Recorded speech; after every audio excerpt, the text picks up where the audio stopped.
So the latest Galaxy S26 Ultra leaks didn't just confirm things, they flipped everything we thought we knew. And depending on how you look at it, this is either something really great or the biggest disappointment. Let's jump right in. Let's start with charging. We already knew Samsung finally bumped the S26 Ultra from 45 watts to 60 watts. Sounds great, right? Well, not exactly. Official test results say the S26 Ultra hits 75% in 30 minutes. But here's the awkward part. The S25 Ultra already reached 72% in that same time. So yeah, a 33% wattage increase for a 3% real-world improvement, which is honestly pretty disappointing.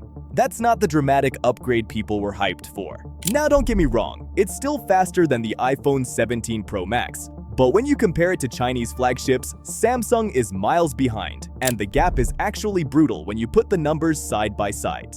But here's the thing, Samsung isn't chasing speed, they're chasing stability. And because these results are from controlled environments, real-world results will be better. And just to be clear, the S26 Ultra is the only one getting this upgrade. The S26 and S26 Plus stay exactly the same. The only change there is a 300 mAh bump in the base S26 battery.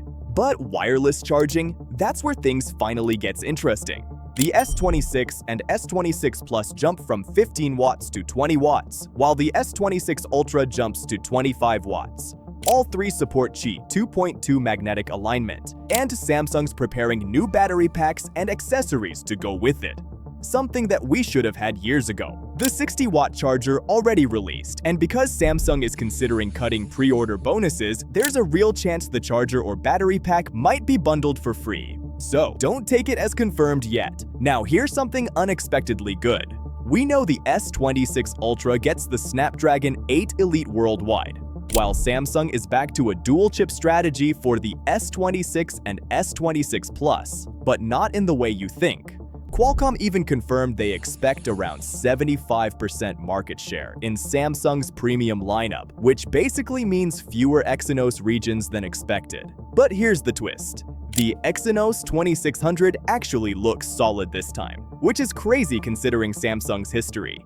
But here's the real shocker. Qualcomm is already in talks with Samsung to produce future Snapdragon Elite Gen 5 chips on Samsung's 2nm process. If that deal goes through, Samsung could pull in around $400 million per month.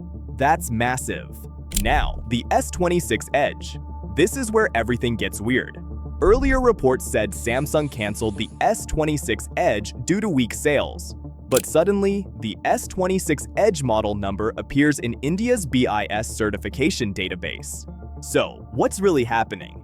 The most believable explanation is simple. Samsung already made tons of internal parts. Scrapping them would mean wasting millions. So instead of throwing everything away, Samsung might push forward and release it later. And considering Apple hasn't fully canceled the iPhone Air 2, Samsung might be keeping the Edge as a strategic backup.